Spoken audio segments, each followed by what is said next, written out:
Alors, je voulais un peu tracer l'histoire du pourquoi on avait choisi ce sujet. Alors, moi, c'était parti un peu d'une histoire personnelle. Je suis arrivé à Marseille et j'ai découvert, effectivement, un vrai territoire. Et je ne suis pas marseillais, mais j'étais assez interpellé, mais dans le bon sens du terme, par vraiment la revendication d'un territoire, une spécificité locale et la revendication des traitements différenciés du territoire, enfin par rapport au territoire national. Voilà, à Marseille, il faut appliquer un traitement spécifique et différencié par rapport à l'ensemble de l'étendue du territoire. Alors cette histoire personnelle avait un retentissement national et européen à l'époque, puisque nous avons choisi le sujet il y a un an à la même époque, et il y avait la thématique du Made in France, où François Bayrou avait commencé à évoquer cette thématique qui plaisait beaucoup à l'opinion, et cette thématique c'était l'histoire du repli et du patriotisme économique. Et c'était assez intéressant de voir dans une logique d'Europe et de construction européenne qu'en période de crise, on a tendance à se replier sur l'État et sur soi, qui était peut-être pour finalement la population la meilleure réponse aux difficultés. Et enfin, donc cette histoire personnelle qui trouve un retentissement national, on a un peu anticipé l'actualité.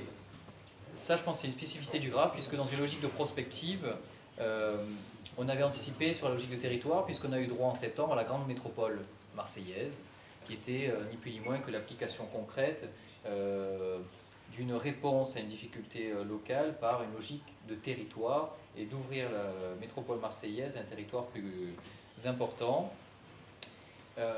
Ensuite, je voulais évoquer donc, la société ouverte, qui était une des définitions d'Hayek, et de dire que c'est sous le signe d'ouverture que s'est placée l'évolution démocratique, et qu'à ce titre-là, trois évolutions sont constatées, à la fois les droits de l'homme qui ont pris une place importante dans notre quotidien, l'effondrement du système totalitaire et l'ouverture croissante des frontières qui aboutissent finalement à aujourd'hui, on pourrait affirmer que nous n'avons jamais eu un monde aussi ouvert.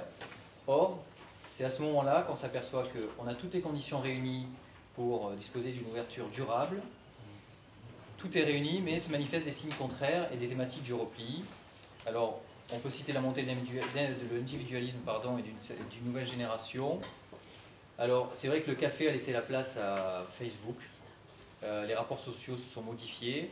Et à la fois, jamais nous n'avons eu autant de moyens de communication avec des personnes à l'autre bout du monde, et jamais nous n'avons eu le sentiment d'être aussi isolés. C'est un sentiment assez global. Les infirmières aujourd'hui veulent travailler en 12 heures, alors il faut savoir aussi s'adapter aux générations. Et cette réponse des 12 heures n'est ni plus ni moins qu'une réponse à la nouvelle génération.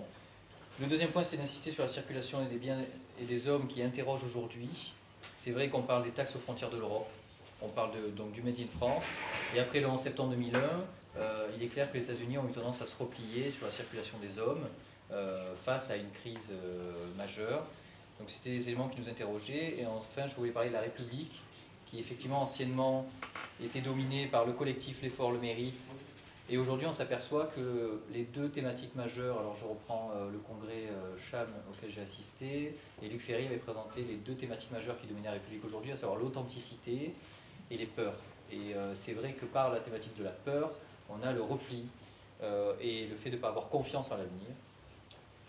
Et donc pour finir, ces mouvements d'ouverture et de repli se multiplient, modifient en permanence les frontières et les limites de ces territoires.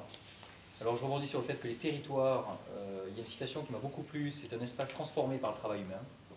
Et donc j'espère que par le travail de recherche au graphe et notre application ensuite, nous pourrons à la suite de ce séminaire déplacer les frontières de ces territoires dans le sens de l'intérêt général. Et je souhaite tout de suite laisser la parole à Maître Linotte, qui est donc professeur agrégé de droit public et président du tribunal suprême de Monaco, qui va nous exposer alors un territoire assez original, qui est le territoire, la principauté de Monaco, et pour avoir le point de vue d'un micro-État.